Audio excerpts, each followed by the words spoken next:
there's going to be a question, especially post discard from the empath, which is, who is the narc with? Are they with somebody else? Et cetera, et cetera. What is their story? And there's some inherent curiosity. There's the significance that this person played in your life, that you are fascinated by it. You are drawn to them still. The addiction is still there on both ways.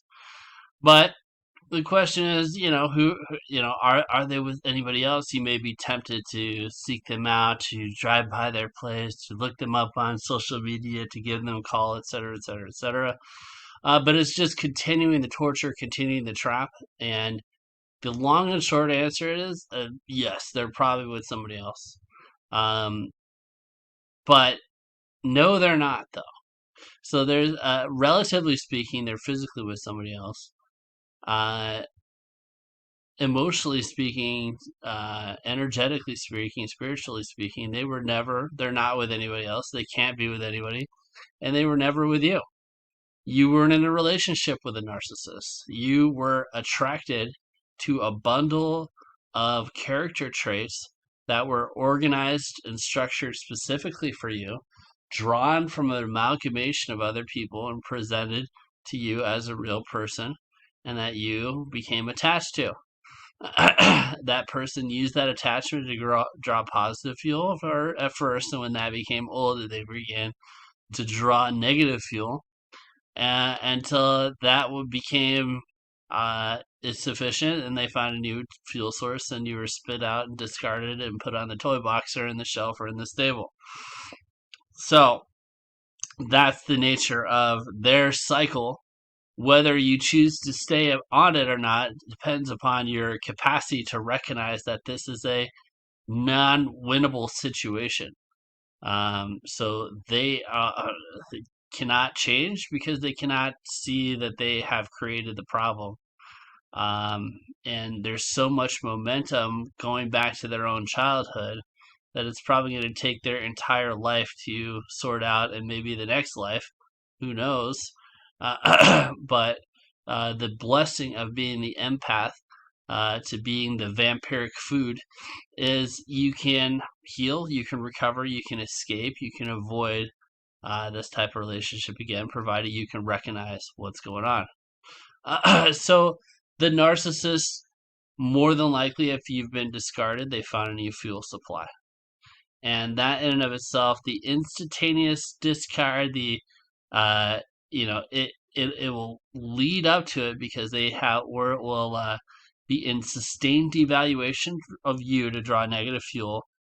They'll get a big burst of fuel at the end, when they discard you, leave you confused, and abruptly leave, and you're hurt and confused, and they're just lapping it up, as well as the new honeymoon period. So they're high off their little fuel addiction, their limited hangout emotional spectrum, with somebody else.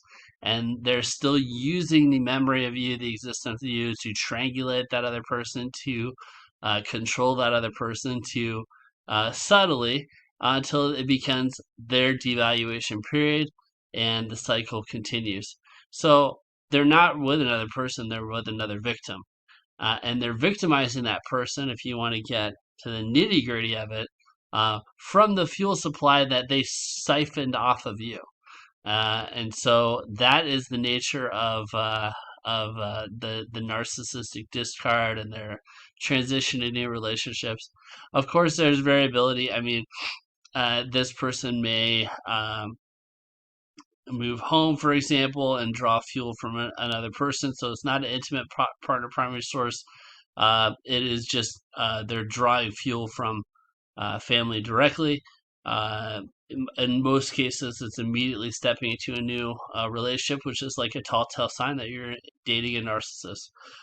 Most people, normal people, when they end relationships, they take time to themselves, space, reflect, evolve, and find a new relationship when it presents itself.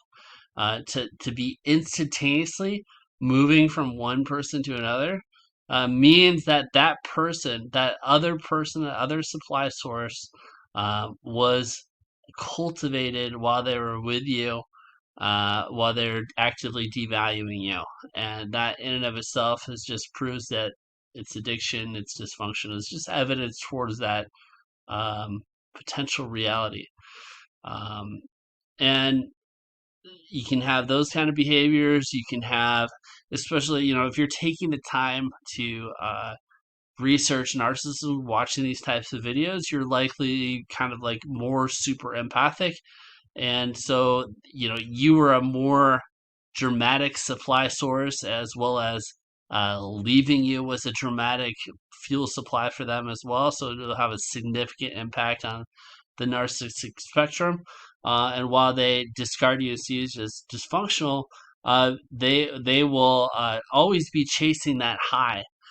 So a lot of times you'll have a lot of vacillation between fuel supply sources, different partners within a rapid succession, brand new partners rapidly moved into the mix, et cetera, et cetera, et cetera. Rapid vacillation, looking for that previous high.